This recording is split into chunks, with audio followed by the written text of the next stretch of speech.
I wasn't in a good place that fall, and that's the plainest way I know to say it without dressing it up. I was 54, hands always split at the knuckles from diesel work and cold weather, living alone in my late father's homestead at the edge of timber country where the county road narrowed down to gravel and then to mud.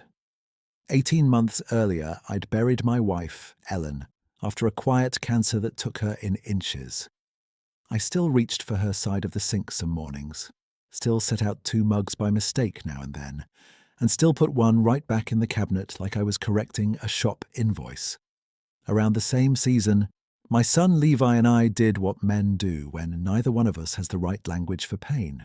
We started talking only about practical things, then less than that, then not at all, unless one of us needed a part number or a weather check. By October, silence had become my main skill. The house itself wasn't much to look at, but it was honest. Pine floors my father had milled himself. A porch that leaned a little east, where frost had heaved one corner for years.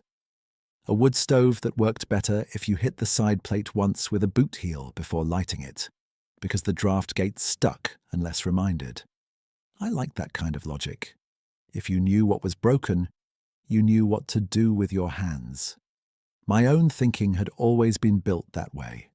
Torque specs, compression readings, feed bills, oil weight by temperature, bolt patterns, and the sound of a bad bearing before it failed. Those were my scriptures.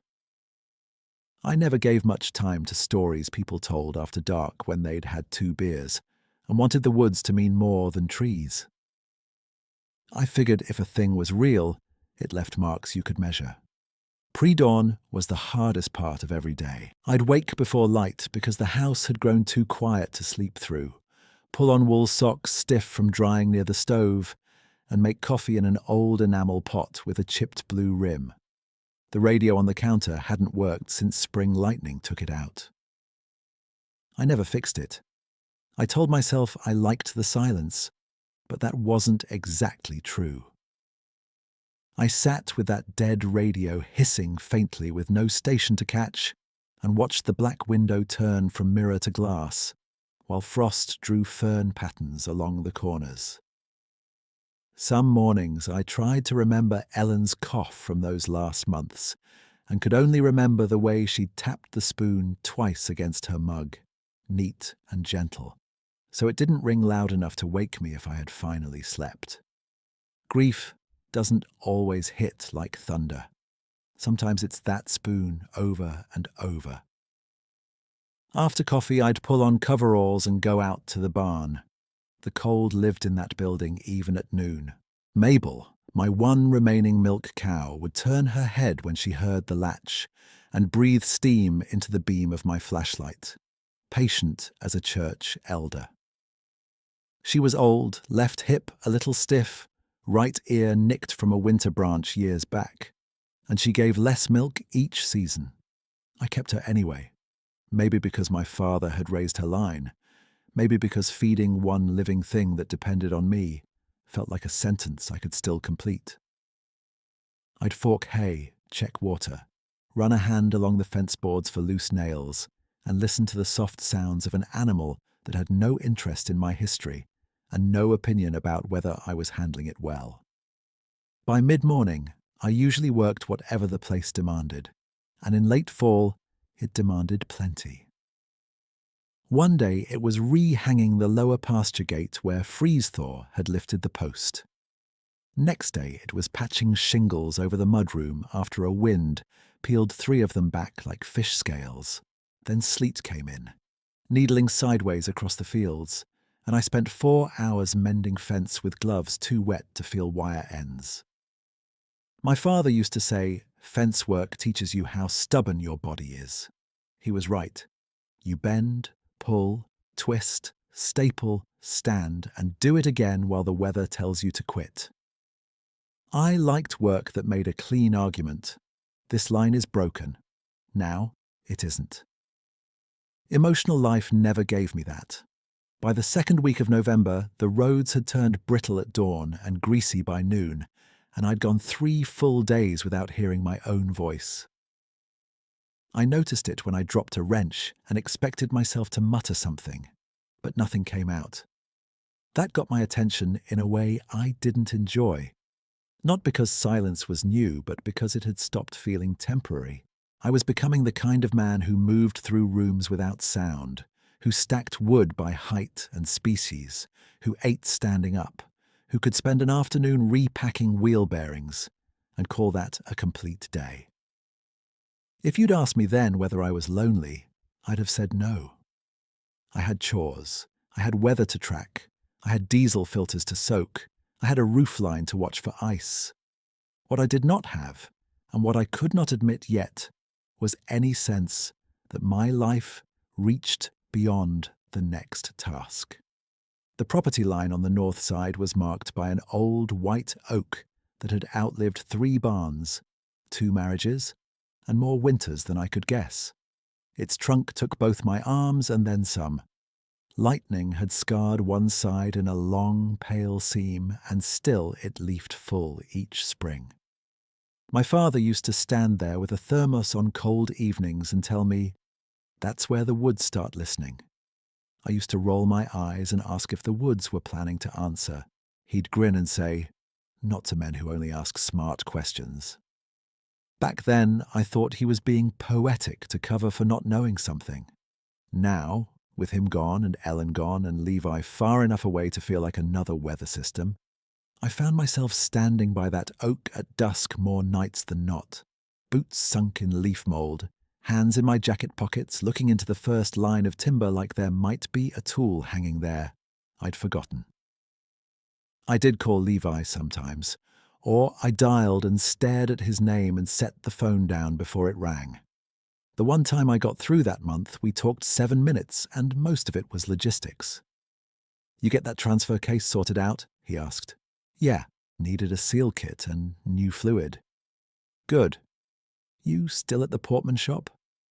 "Most days." A pause sat between us, not hostile, just tired. "Cold up there?" he said. "Couple degrees below in the morning." I wanted to tell him I missed the way he used to come in the door and throw his keys on the same hook no matter how many times his mother asked him not to. I wanted to tell him I'd mistaken numbness for strength and called it being practical, because practical sounded respectable. I asked instead, "You got decent tires on that truck?" "Dad," he said, and his voice softened, almost a laugh, almost a warning. "I'm fine." We said goodbye like co-workers ending a shift. The only regular conversation I had in person was with Milt Hanrahan from 2 properties over, and even that was sparse. He was 60-something, all denim and tobacco tin, and he checked his mailbox on an old 4-wheeler that sounded like loose bolts in a dryer. If he caught me by the road, we'd trade updates about culverts and feed prices, and whether county ploughs were running late again. One grey afternoon, sleet ticking on his jacket shoulders, he looked past me toward my north field and said, "You settling in all right up there, Roy?" "Settling as much as a man can," I said. He nodded once. "Winter gets long when a place starts talking back." I snorted. "If this place talks, it's asking for new wiring." Milt smiled at that. Small and crooked. "Could be." Then he tipped 2 fingers and rattled off down the road, leaving me with his exhaust hanging low in the cold like a sentence he hadn't finished. Nights were the worst because chores were done and the house still expected company. I'd sit at the kitchen table with ledger paper and write numbers I already knew. Propane left, hay bales left, diesel in the tank, days till I'd need to run to town. Sometimes I ran my thumb over Ellen's wedding band where it hung on a nail by the sink. I couldn't wear it and I couldn't put it away. I kept telling myself I'd make things right with Levi when the timing was better, when roads were safer, when work slowed down, when I felt less raw, when I had the correct words lined up. That's the trick grief plays if you let it run the shop. It keeps inventing tomorrow so you don't have to face today.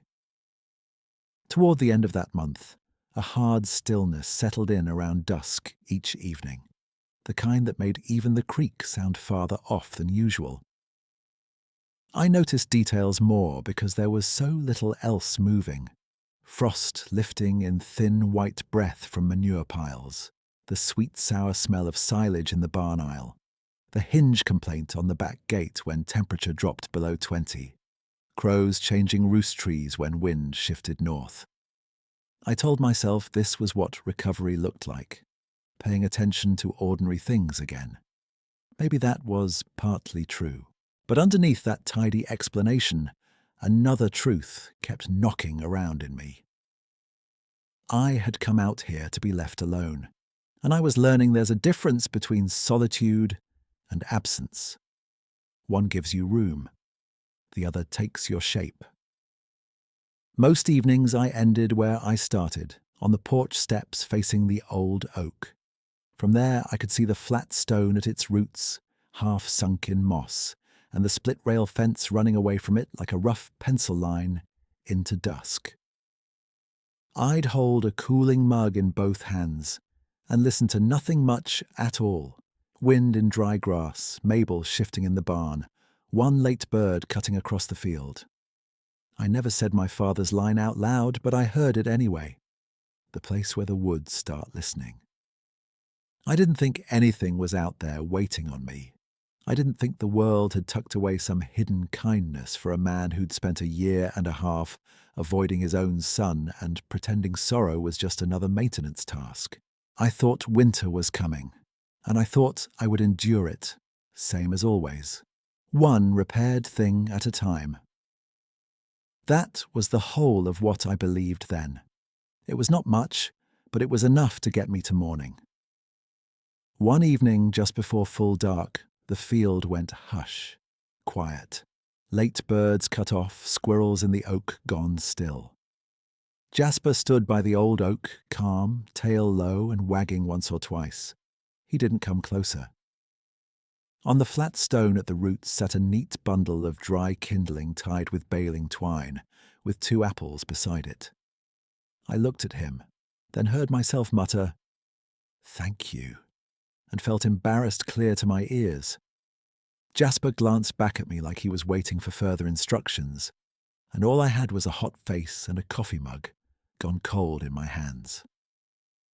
I stood there on the porch step, looking from the dog to the stone and back again, trying to assemble a sensible explanation that did not involve me thanking a pile of twigs, like a man who'd spent too long alone.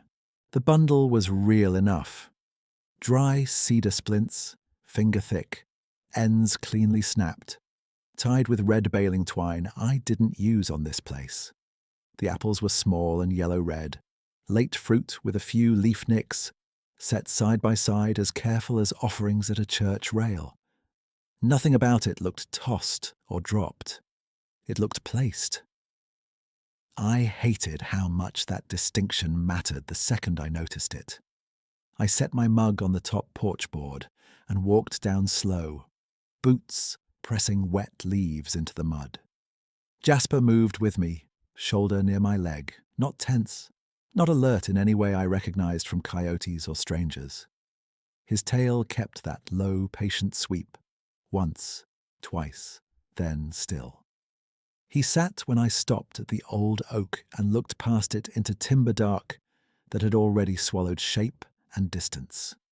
If there was anybody watching, I couldn't see them. No flashlight shine, no shifting branch line, just trunks standing black and the smell of damp bark and cold dirt. "Did you drag this here?" I asked Jasper, because speech felt necessary, and because he was the one creature in reach. He looked at me, blinked, then faced the woods again. I crouched by the stone. The kindling was dry all the way through, not just dry on top. Whoever put it there knew enough to keep it under cover a while before setting it out. I picked up one stick and held it to my nose. Cedar and clean sap. No fuel smell, no shop smell, no rot. The apples were firm and colder than my knuckles. I rolled one in my palm and checked for teeth marks like maybe a deer had mouthed it and dropped it. Nothing. I set it back exactly where it had been because moving it felt rude in a way I could not justify. By full dark, I'd carried the bundle to the porch and left the apples on the kitchen counter under the dead radio, where they looked brighter than anything else in that room. I built a small fire with 2 of those sticks, and they caught so fast it almost startled me. Dry kindling in November mattered around here. It was practical help, not mystery. Practical help can come from neighbors. Practical help can come from folks who don't like being thanked. I held on to that thought so tightly. My jaw ached. Still, I checked the lane with a flashlight before bed. I checked the north fence line. I checked around the oak itself with the beam low across the ground, like I was searching for dropped hardware in a shop bay. The soil near the stone was a mix of root rise and old leaf mat, not good for prints. I found mine from earlier, Jasper's, and plenty of squirrel tracks from before the hush settled in. No fresh boot tread I could identify. No tire marks off the lane. No candy wrappers. No beer cans. No sign of teenagers making a joke of an old man with 1 cow and too much quiet. Inside, the house held cold at shoulder height and stove heat at knee level, that awkward in-between it always had after sundown. I fried 2 eggs, ate 1, and let the other sit untouched beside a heel of bread. Ellen used to tell me I cooked like a man preparing for weather, not hunger. She was right about that too. I washed the plate, dried my hands on the same dish towel she'd bought 10 years earlier, and stood by the sink staring at the apples until the clock above the pantry clicked past 9. My phone buzzed on the windowsill then, Levi's name lighting the cracked screen. I got there too late and caught voicemail instead. Road noise, a turn signal ticking, and his voice saying, "Just checking if the pump froze. Call when you can." I typed out, "We're fine, pump's fine." Roads are slick, and stared at it until the screen dimmed, then deleted it and set the phone face down. I told myself this couldn't be real, in the way my father used to suggest. Woods listening and all that. I told myself it was probably Milt or someone from church who'd heard I was out here and figured I needed a nudge. I told myself I'd ask around and settle it by noon tomorrow. Then the other thought came in quiet and unwelcome. If it was somebody trying to be kind, why did I feel like crying every time I looked at those apples? I slept badly and woke often, the old house creaking in frost. At one point I sat up, sure I'd heard a footstep on the porch, only to realize it was an icicle dropping from the gutter and shattering on the rail.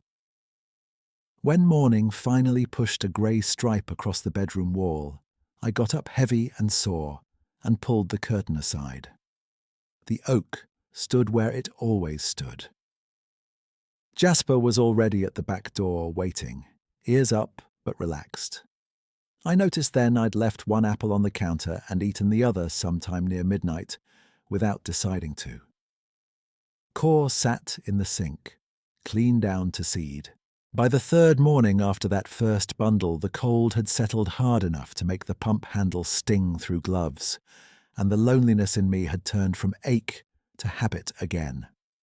I fed Mabel, forked manure, checked the roof braces in the barn, and worked my way through chores with that steady mechanical rhythm that lets a man avoid his own head. The sky stayed low and white all day. Sound carried strangely across the field, then dropped out altogether once dusk leaned in. No crows, no chickadees at the feeder. Even the creek seemed padded over. Jasper finished his kibble, lifted his head, and walked straight to the old oak as if he'd been called by name. I followed with a scoop of cracked corn still in my hand. Halfway across the yard I stopped, because that hush from the other night had returned, only deeper. Not empty, intent. The hair on my arms rose under wool, not from fear exactly, more from the sense of stepping into a room where someone had already been waiting a long time. Jasper stood at the line where my grass ended and leaf litter began. He did not bark, he did not growl.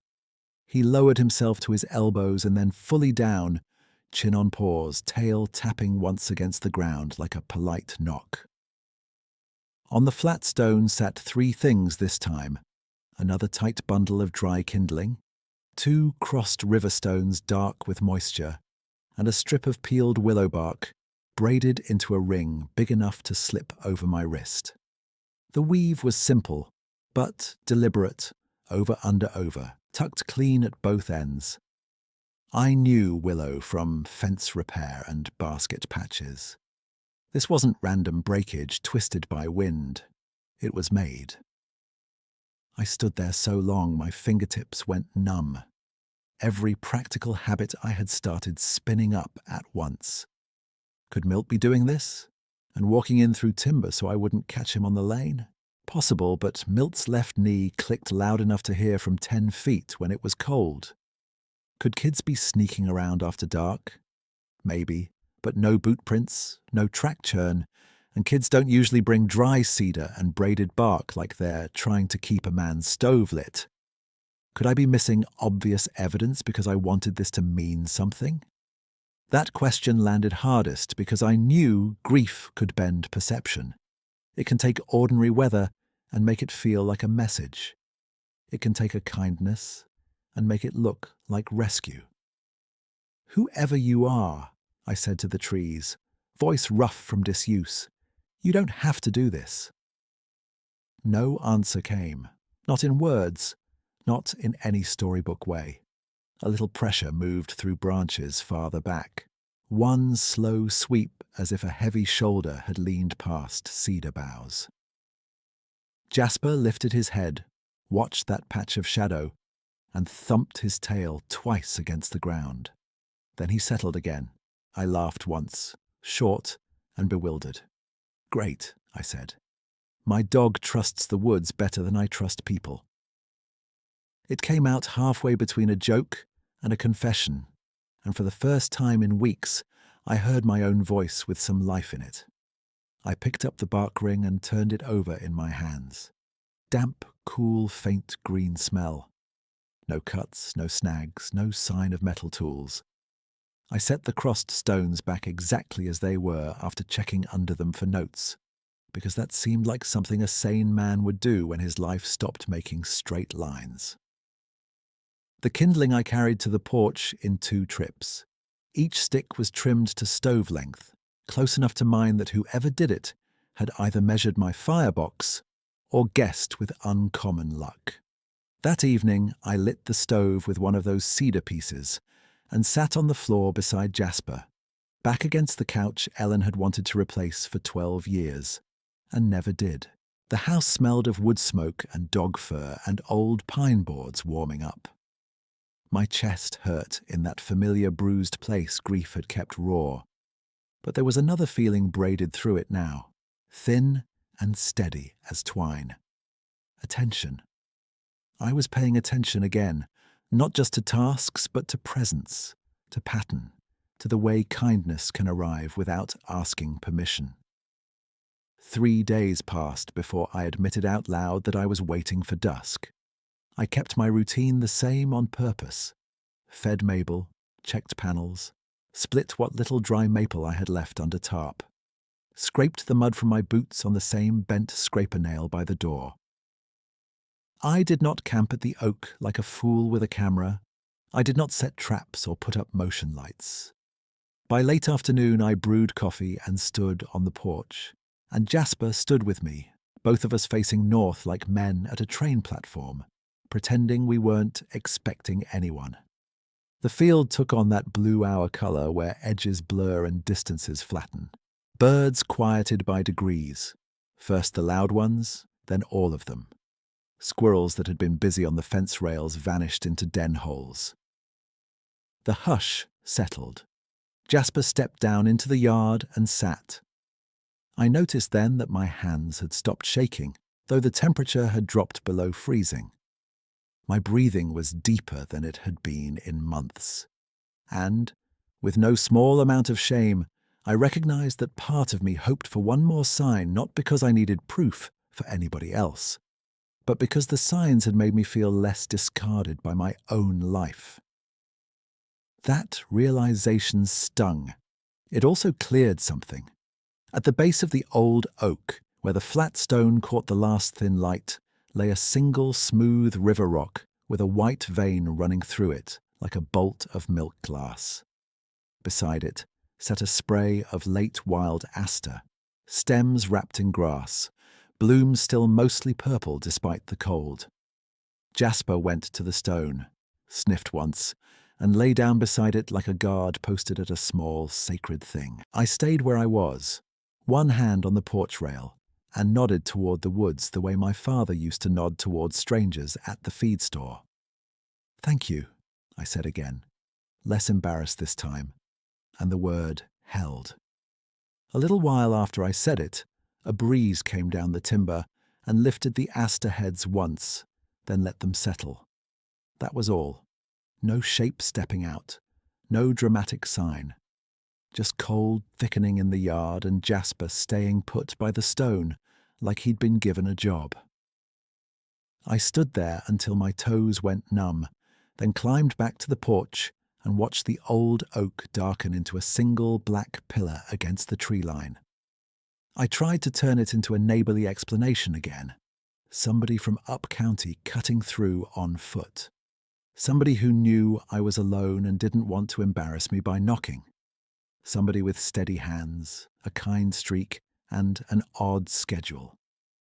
Every version worked for about 10 seconds, then fell apart on details. Nobody crossed that much muddy ground without leaving sign.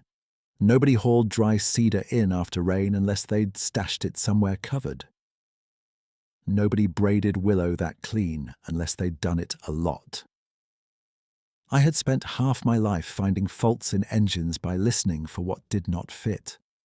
The same ear was working now whether I liked it or not. I went down with a flashlight before full dark and checked the base of the oak, sweeping low over roots and leaf litter. I found Jasper's prints, my own, and one deer track angled along the fence. Nothing else clear. The soil there was a poor witness, all old leaves and ridged roots, but I kept checking anyway, circling wider each pass, stopping to kneel and touch mud where the beam caught a depression that might have been something and might not. The beam shook a little from my hand, not from fear, just cold and too much coffee. By the time I came back in, my knees were wet and my shoulders ached. I lined the river rock on the windowsill, set the asters in a jelly jar, and hated how careful I was being, like I could protect a moment by putting it in order. Sleep came in scraps.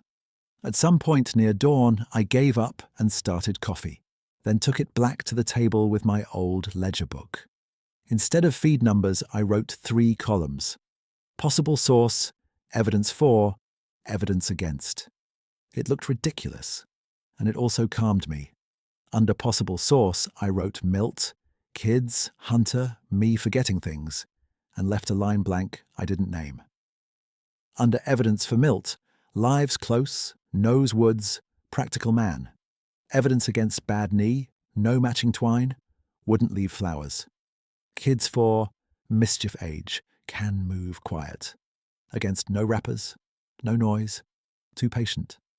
Hunter for tracks game trail. Against why help my fence line and stove wood. Me forgetting things for grief fog, poor sleep. Against I know my own cedar stack and I know baling twine colours. I stared at that page until coffee cooled and finally laughed at myself, low and tired. Roy Murray, I said to the dead radio, you made a diagnostic chart for kindness. By midday, the sky had gone pewter and spitting sleet. So I walked the north line while there was still light. I checked each post and panel, more to think than because it needed it. Near the lower bend, where runoff chewed at the corner every spring, I found the first new thing that day. 2 stones set in a clean cross on top of the fence rail, balanced neat despite wind. Not random, not dropped. Set. I picked them up, felt their wet weight and put them back exactly where they'd been. 30 steps farther, at a weak gap I'd patched sloppy last week with old wire, I stopped again. 2 slim, peeled saplings had been woven through the rails and tied off to brace the opening. Done with the kind of practical sense my father liked. Simple, strong, no waste. Not my work, too fresh for old. Tight enough that Mabel couldn't nose through, even if she tried. I stood there a long minute with sleet tapping my cap brim, looking at that repair and feeling a strange mix of gratitude and stubbornness rise in me. I drove the 4-wheeler down to the county box road at mail time and caught Milt at his mailbox. Cap pulled low, cigarette tucked behind one ear, unlit against the weather. He looked at my face once and leaned back against his rack without asking why I'd come. "You got a minute?" I said. "Got 2 if the sleet keeps polite." I told him about the kindling, the apples, the stones, the fence brace. Not fast, not dramatic, just facts laid out like parts on a bench. He listened without the usual half-smile people use when they think you're spinning up a lonely man's story. When I finished, he spat into the ditch, rubbed his jaw, and looked past me toward my place. "I ain't saying what it is, Roy," he said, voice even. "Just saying that line of your woods has always had company." "What kind of company?" He shrugged inside his coat. "The kind that keeps to itself unless weather turns ugly. My granddad used to leave salt on a flat rock come first freeze. Said it was manners." I gave him a look. Milt held up one hand. "You asked," I answered. "You want practical? Here's practical. Nobody's cutting your fence, nobody's stealing feed, and whatever's out there hasn't done a mean thing yet. Don't chase it. Don't corner it. Keep your dog close after dark. That's all I know." That doesn't help much. It helps exactly enough. On the ride back, sleet turned to fine snow that melted on my jacket and soaked through by the shoulders. Milt's words sat with me, not as proof, just as a frame I hadn't considered. Company. The term sounded less like folklore and more like neighbor etiquette from an older rulebook. I parked, fed Mabel, and checked the new sapling brace again with my hand on it, testing the spring. Good work, better than mine had been. I felt ridiculous for being offended by that, and grateful at the same time. By that Sunday, I had started checking the oak line first thing at dawn and last thing before bed, same as I checked Mabel's water and the stove draft. I kept pretending it was about property security. That story satisfied the part of me that still needed every choice to pass inspection. The truth was simpler and harder. The checks gave shape to my day, and shape kept grief from flooding all the unguarded corners. That evening I carried a thermos cap with a pinch of salt and a small scoop of cracked corn, walked to the flat stone, and set it down feeling foolish and oddly formal. Jasper stood beside me and leaned his weight against my knee for a second. "If this is bad manners," I told him, "you can blame Milt." I left it there and walked back without looking over my shoulder, though every muscle in my neck wanted to. On the porch, I sat with my coat zipped to my chin and watched the dark settle in layers. A barred owl called once from deep timber. Then quiet again. Not empty. Waiting. I told myself this couldn't be real in the storybook sense, and I meant it. I wasn't converting overnight into a man who saw signs in every shadow, but I also couldn't deny the pattern that kept repeating: gifts at the boundary, repairs where weather made trouble, no approach to the house, no harm to stock, no harm to dog, no push for attention. Whatever this was, it behaved with more restraint than most men I'd known. 2 days later, just before Blue Hour, I hauled a feed bucket from the shed toward Mabel's pen. The sky was that pale iron colour where snow and dusk mix, and the split-rail fence ran dark against the field like pencil marks. Jasper trotted ahead, then slowed near the old oak and looked north without sound. I kept walking 3 steps and stopped because my body had already registered what my mind had not. There was a shape by the oak that did not belong to trunk or shadow. He stood on the far side of the property line, half-turned, one hand on a fallen fence post like it weighed no more than a shovel handle. Tall is too small a word for it. Beside that oak and rail he rose 8 feet at least, maybe more, shoulders broad enough to block the pale light behind him.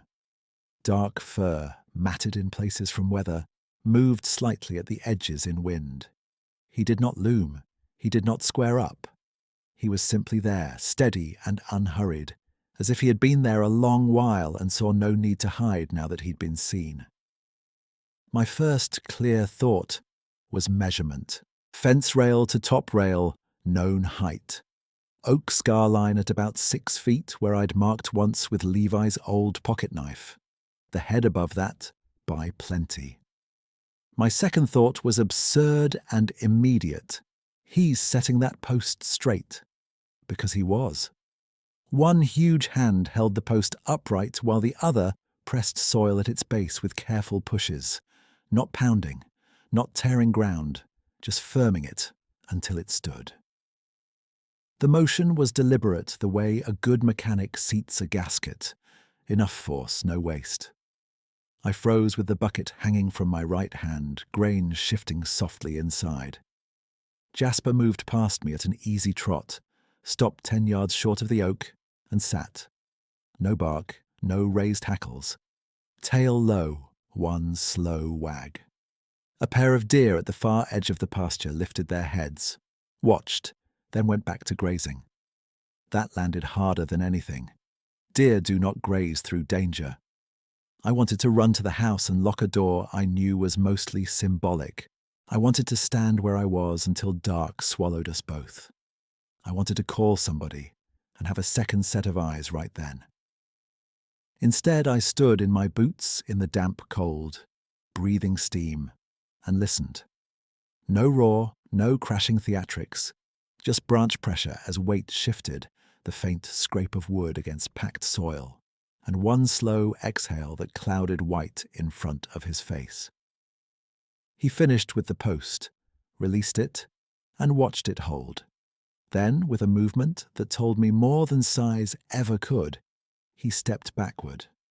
Not toward me, back from the line. One pace, then another, careful to keep distance, hands open at his sides. He angled his body so he was less square to me, the way people do with skittish horses. I had worked around enough animals to read that for what it was, an effort not to crowd. My knees felt weak all at once. I set the bucket down slow so I wouldn't spill and put both hands on my thighs, not because I was about to bolt, but because my body had to put the shock somewhere. "Okay," I heard myself say, voice thin in the cold. "Okay." I was talking to him, to Jasper, to my own pounding chest. I couldn't have said. He stayed still. Amber-brown eyes caught what little light was left and held it without glare, without challenge. There was age in that face, and caution, and something else I'm still careful naming because words can cheapen it. Regard, maybe. The kind that notices you as a living thing and makes room. We stayed like that for what could have been 20 seconds or 5 minutes. Time loosened around the edges. Snow started in tiny dry grains that clicked softly on my jacket. Jasper lowered himself to the ground and laid his chin on his paws, facing that big dark figure like he was sharing a porch with an old friend. I almost laughed then, half from disbelief and half from the plain awkwardness of it. I actually said okay to a 9-foot stranger, I muttered, and the sound of my own voice steadied me. He gave one small tilt of the head, then turned sideways, and moved back through the first line of timber. Not fast, not dramatic. Careful foot placement, each step choosing quiet ground. Branches flexed and settled. Dark folded into dark. And then he was gone, leaving the post standing straight and the field exactly where I'd always known it, only not the same anymore. I didn't chase. I didn't call out. I walked to the oak on legs that still felt borrowed and put my hand on the repaired post. Solid. Fresh set. I looked at the soil and found impressions deeper than mine, broad and long, edges softened by leaf mold, but there if you knew how to read pressure and weight. I did not measure them yet. I just looked, then looked up at the timber where he had stepped back instead of forward.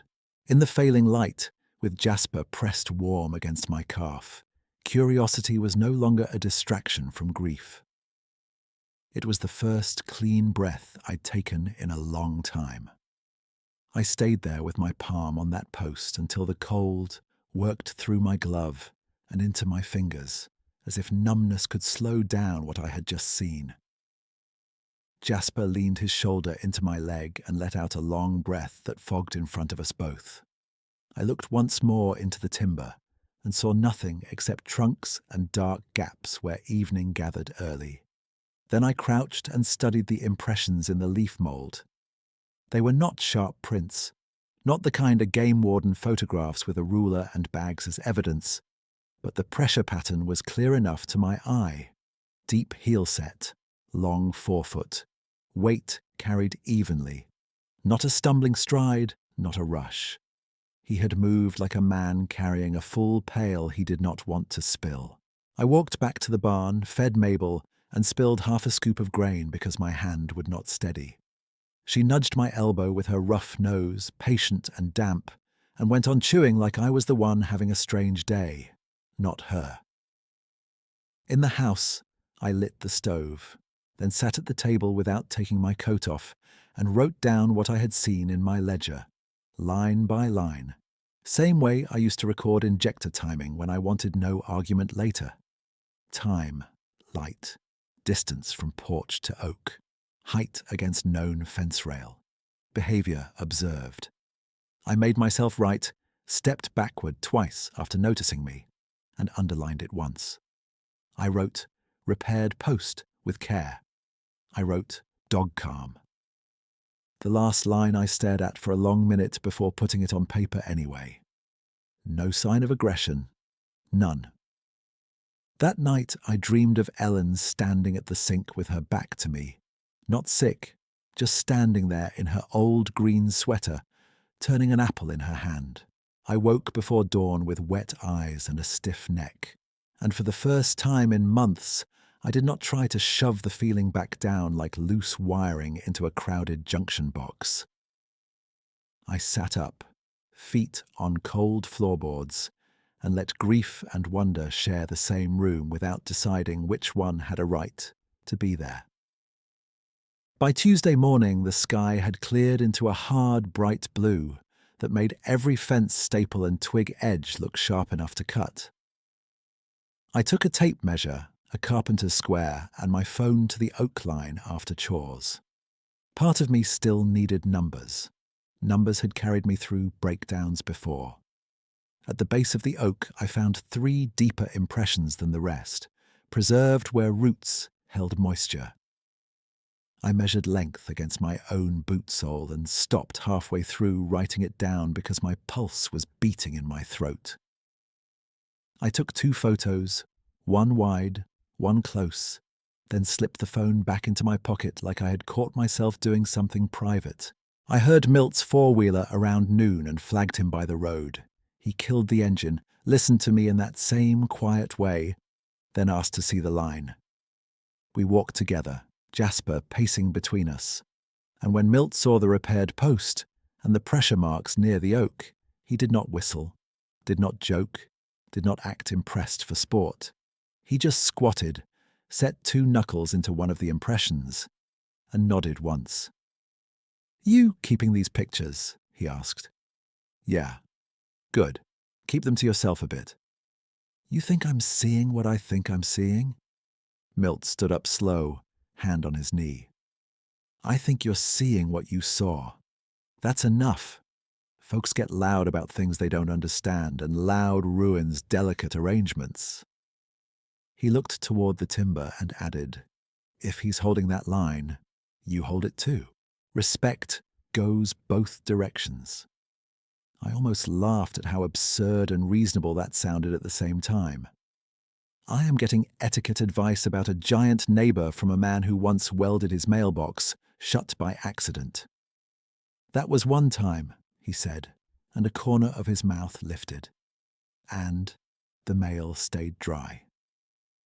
When he left, I went back to work on the south shed door hinges, then replaced 2 cracked insulators on the barn circuit, where sleet had worn them thin.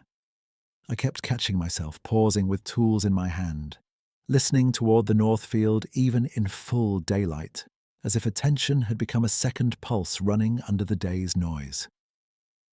Near dusk, I took the thermos cap again, this time with salt, cracked corn, and 1 peeled carrot from my own kitchen, and set it on the flat stone with both hands.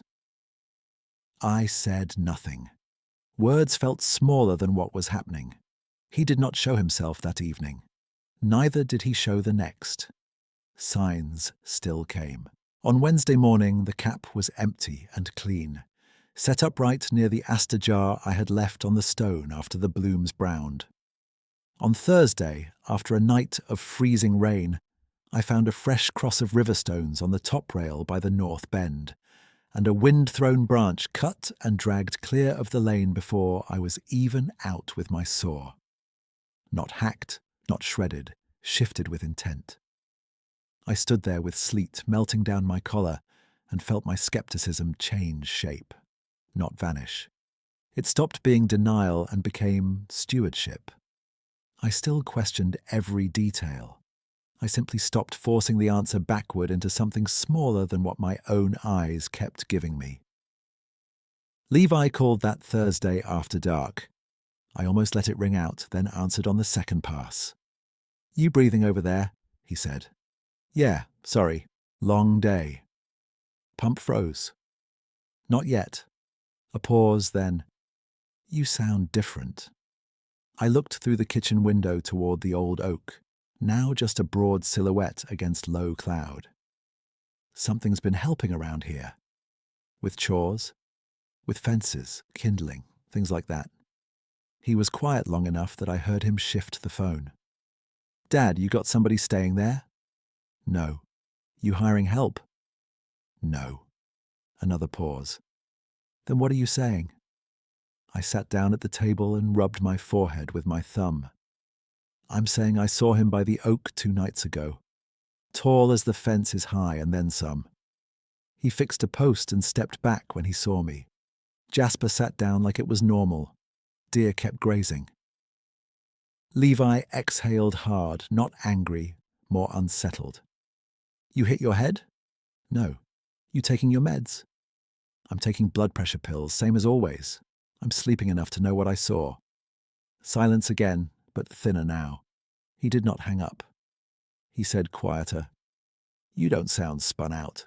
You sound awake." "I think I am." "All right," he said finally. "I don't know what to do with that, but I hear you." That sentence hit me square in the chest. Not belief, not dismissal, just room. "That's enough for tonight," I said. After we hung up, I sat with Jasper on the floor by the stove and watched orange light move over the boards. I told myself I was still a man who trusted evidence, still a man who knew grief can bend a person toward stories. I also told myself this: if wonder keeps showing up in the same place with the same restraint, and if it never asks for worship, only respect, maybe that is evidence too.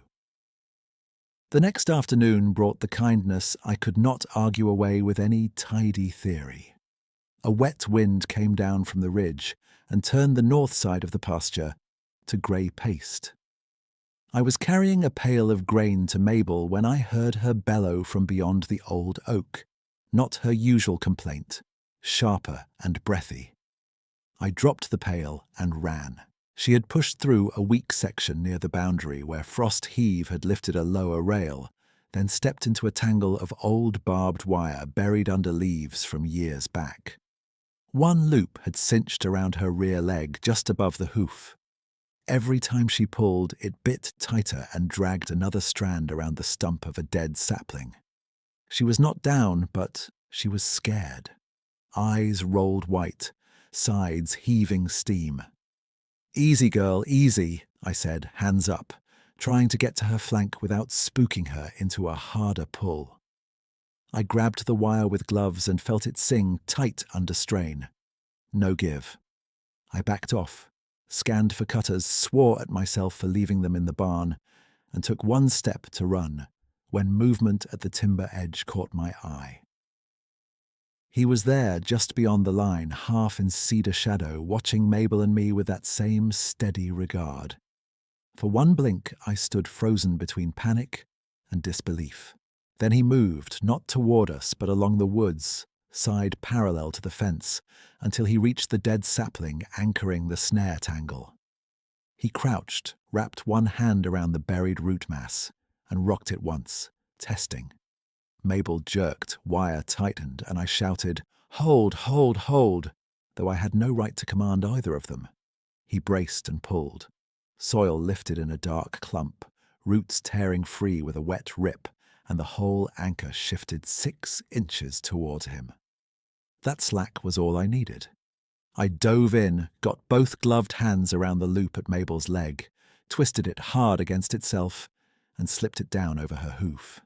She lurched forward, stumbled once, then cleared free of the remaining tangle and bolted uphill toward the barn lot, tail high, limping but moving. I knelt in mud with wire in my hands, breathing like I had run miles. On the far side of the line, he set the root mass down gentle, not tossing it, and looked at me. Rain beaded on his fur. His chest rose and fell slowly. No strain display, no claim.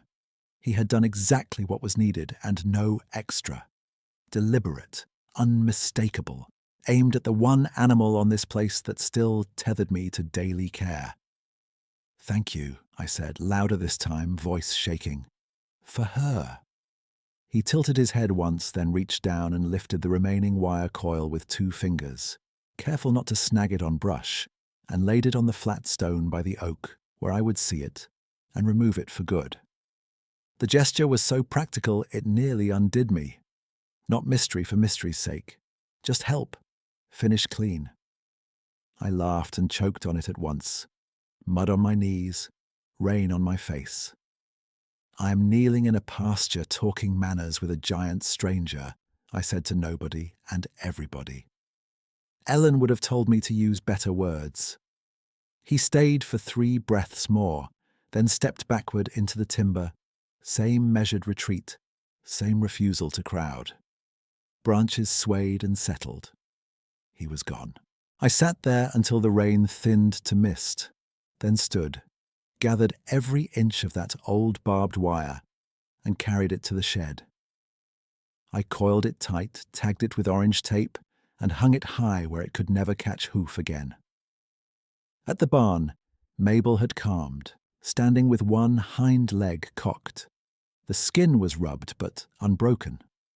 I cleaned her down, checked for swelling, and leaned my forehead against her shoulder while she chewed hay and breathed warm against my sleeve. When full dark came, I walked back to the oak with a fresh bundle of dry cedar from my stack and set it on the stone beside the wire coil he had left. The woods were quiet, not empty, and for the first time since Ellen died, I felt the quiet hold me instead of hollow me. I stood there a while longer with my empty hands hanging at my sides, looking at that cedar bundle on the stone like it was a receipt for a debt I could never settle. Rain had gone to mist, and mist had gone to a fine, hard cold that found the seams in my jacket. Jasper sat beside me with his ears tipped forward, watching the timberline with that calm attention he'd shown from the first day. I wanted to stay put all night, but chores don't pause for wonder. I went back to the barn, checked Mabel again, laid extra straw where she liked to bed, and ran my hand down her leg one more time to make sure heat wasn't building around the rubbed spot. She nuzzled my coat pocket looking for grain and snorted warm steam into my wrist. Ordinary. Solid. I held on to that. Around midnight, the weather turned mean. I woke to a crack, like a rifle shot, and found the yard silvered under freezing rain, every rail and branch glazed. The dead radio gave me nothing, but I could hear the power lines singing low beyond the lane, that tight wind-on-wire hum that sets your teeth on edge. By dawn, the house had gone dark and silent, except for the stove tick and the occasional thump of ice letting go from the roof. I pulled on wool and canvas, broke the skim on the stock tank, and moved slow because every board and stone had turned slick. The old oak stood out there, coated in glass, each furrow in its bark outlined white, and the flat stone looked like it had been dipped in clear paint. By the second day of that storm, the place felt less like a homestead and more like a machine running past red line. A section of barn roofing peeled back at the north corner with a grinding moan and left the aisle dusted in wet snow. Water found every low spot in the pasture and started cutting channels through mud that had been frozen hard 48 hours earlier. I stacked feed sacks against the draft, tied a tarp over the worst roof gap, and kept telling myself I had enough in me to hold the line alone. I told myself that because I had been saying versions of it for months. I told myself that because asking for help had started to feel like admitting I had failed at being the kind of man I thought I was supposed to be. Near dusk, the rain came sideways and heavy, and I heard Mabel bawl from the wrong direction, not the barn lot, lower pasture. I grabbed my coat and hit the porch at a run, nearly going down on the second step. She had slipped through the temporary panel I'd wired after the barbed wire mess and worked herself onto the slope where runoff was already sheeting toward the flooded swale. One bad slide down there and I'd spend the night in freezing water trying to bring her back, if I could. I shouted, waved my arms, and she turned her head toward me, confused and stubborn, ears pinned against the weather. My chest tightened so hard it felt like somebody had cinched a ratchet strap around my ribs. Then I saw him at the old oak. He was exactly where he had always stayed, on the wood side of that line, dark against the pale rain, big enough that the storm seemed to bend around him. He didn't charge in, didn't rush, didn't do anything that read like panic. He moved with purpose. He hauled a windfall limb from the timber, then another, dragging them to the low cut where water was pouring toward the barn lane. He set each one crosswise, braced with stones and root clumps, building a rough check line that slowed the runoff and turned the flow away from my track. Not neat. Effective. My father would have called it field engineering done by someone who understood ground. Mabel started edging downhill again, hooves skidding. I took 2 steps into the yard and stopped because I could see I'd never reach her in time on that ice. He had already shifted wide, circling on higher ground outside my fence, putting his body where she could see him without feeling trapped. No sudden moves, no noise. Just presence. She lifted her head, snorted, and turned away from that broad, dark shape, picking the uphill line back toward the gate she knew. He mirrored her drift from a distance, one pace at a time, and kept her angled toward safety until she hit firmer footing and clambered into the barn lot, sides heaving but upright and clear. Something gave way in me right then. Not quietly. I stumbled to the oak, put one hand on the trunk, and bent over like I couldn't get air. Rainwater ran off my hat brim and down my face, and for a second I told myself it was just rain. It wasn't. I started crying there in the freezing dark, the rough kind that makes your shoulders hitch and your throat hurt, all the held-back months coming through at once. I hadn't cried at the funeral, not really. I hadn't cried when I boxed Ellen's sweaters because the cedar chest smelled too much like her soap. I hadn't cried when Levi stopped answering every call. I had treated grief like a seized bolt I could break loose with enough leverage. Standing at that oak with floodwater hissing through grass and my cow safe because something out of the woods had cared enough to help, I ran out of leverage. "I'm sorry," I said, and I wasn't sure if I was speaking to Ellen, to Levi, to God, or to bark and rain. "I'm sorry." I shut down. I left him alone in it. I left everybody alone in it. I pressed my forehead to that old trunk and kept talking because once the words started, they would not stop. I thought if I kept moving, if I kept fixing things, I wouldn't have to feel it. I thought numb meant steady. I thought practical meant strong. It didn't. It just made me absent while I was still standing here. The rain softened to sleet, tiny pellets tapping my jacket and the oak bark. I wiped my face with a wet glove and laughed once through the tears, raw and embarrassed and relieved all at the same time. "Ellen, you'd hate this hat right now," I said. "You'd say I look like a damp fence post." On the far side of the trunk, I felt a faint vibration through the wood, a low pressure like another weight had come to rest there. I lifted my head and slid my hand around the oak just enough to see. His hand was on the opposite side of the same trunk, fingers spread against bark, massive and still.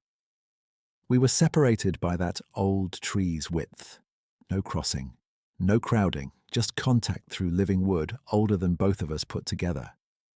He didn't look at me like I was broken. He looked at me like he was waiting while I put myself back together. I stood there with my palm on bark and his hand on the other side, and the storm noise seemed to step back a little. My breathing slowed. The shaking in my chest eased. I did not feel fixed, and I did not feel finished. I felt honest, which was new enough to count as a beginning. I pulled my phone from my coat with clumsy fingers and got Levi on the third ring. He answered over engine noise and said, "Dad, you okay?" "No," I said, and then steadier, I will be. Listen to me. I need you here, and I'm done pretending I don't." Silence. Wind over his line, a turn signal clicking. Then Levi said, "All right, I'll chain up and head out as soon as I can get clear of town. Keep your phone warm. Keep Mabel in." "I will." "You hurt?" "No." Another beat. "I'm coming anyway." When the call ended, I stood a moment longer and let that settle in. I had asked. He had answered. It was simple and hard and late, and still not too late. I looked back around the trunk. The space beyond the oak was empty now, except for sleet drifting through branches and the dark mouth of timber. No snap of limbs, no display, no last look held for effect. He was just gone, the way a good hand leaves a job site after the needed work is done. At the base of the stone sat one new marker. 2 river rocks crossed cleanly, rain shining on their surfaces. Beside them, half sheltered by the cedar I had left, lay a strip of peeled willow braided tighter than before, ends tucked and finished. I picked it up and slipped it into my coat pocket, not as proof for anyone else, just as something to carry that my hands had not made. I checked Mabel again, then spent the next hour with a shovel and rake opening a channel where he had started the diversion, following the line he'd shown me with those windfall braces. Water moved where it needed to go. The barn lane held. 3 hours later, headlights crawled up the drive through sleet and dark. Levi got out with chains over one shoulder and a red fuel can in his left hand. Hat pulled low, beard rimed white from road spray. For a second, we just looked at each other over the hood of his truck. 2 men with too much history and not enough practice. "You look terrible," he said. I barked out a laugh. Fair. He set the can down, stepped in, and hugged me hard enough to hurt, which was exactly right. "Show me what needs doing," he said into my coat collar. We worked by lantern light until the sky began to grey. He patched the panel I couldn't hold alone. I reset 2 stakes in the runoff line. We checked Mabel together and she leaned her head against Levi's chest. like no time had passed since he was a kid, carrying feed in a bucket too big for his arms. At first light, I walked him to the porch for coffee from the enamel pot, and he stopped at the edge of the yard, looking toward the old oak. Deep prints stood in the softened ground near the boundary, each one clear now where sleet had melted and set again. Levi stared, then looked at me, eyes wide but not mocking, not afraid. "You weren't kidding," he said quietly. "No," I said. "We didn't go closer. We didn't need to." The crossed stones remained on the flat rock, and the woods beyond the line were still and unhurried, as if the night had simply done what it came to do, and moved on. Levi kept staring at the prints until his coffee went cold in his hand. Dawn had come up the colour of wet steel, and the yard looked worked over, not wrecked. Water still moved in the channel we'd cut, but it stayed in the path we wanted. Mabel stood at the hay ring with her head down, chewing like she had signed a private treaty with the weather. Levi finally let out a slow breath. I don't even know what question to ask first. "Ask the one you can live with," I said. He looked at me then. Really looked. And I saw him taking stock the way mechanics do when they open a hood on a truck that's been running rough for too long. "Are you okay?" I leaned against the porch post and watched steam lift off the coffee cup. "I'm hurting," I said, "but I'm not shut down. That's different." He nodded once. His eyes were bright in a way he tried to hide. "You called me and asked. I've waited a long time for that." "I know." My throat tightened, but the words kept moving. "I thought if I kept things practical, I wouldn't drown. Ellen got sicker and I turned into a parts list. Then she was gone, and I stayed that way. You were grieving too, and I left you holding your half alone." Levi rubbed a hand over his beard and looked out toward the old oak. "I was mad at you," he said. "Still was some days, but mostly I missed you." That landed clean and hard. No accusation left to dodge.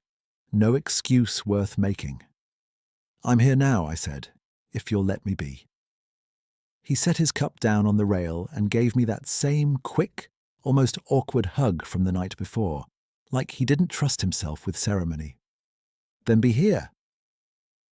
After breakfast, we walked to the oak with a tape measure, my carpenter's square and Levi's phone beside mine. I photographed 3 clear prints with the square laid against the edge, then had Levi take one with my boot next to it for scale. He measured stride between 2 impressions and read the number out while I wrote it in the ledger margin. My hands stayed steady this time. When we finished, he crouched by the flat stone and touched the crossed river rocks without moving them. "You going to report this?" he asked. I considered the question longer than he expected. "No public report," I said.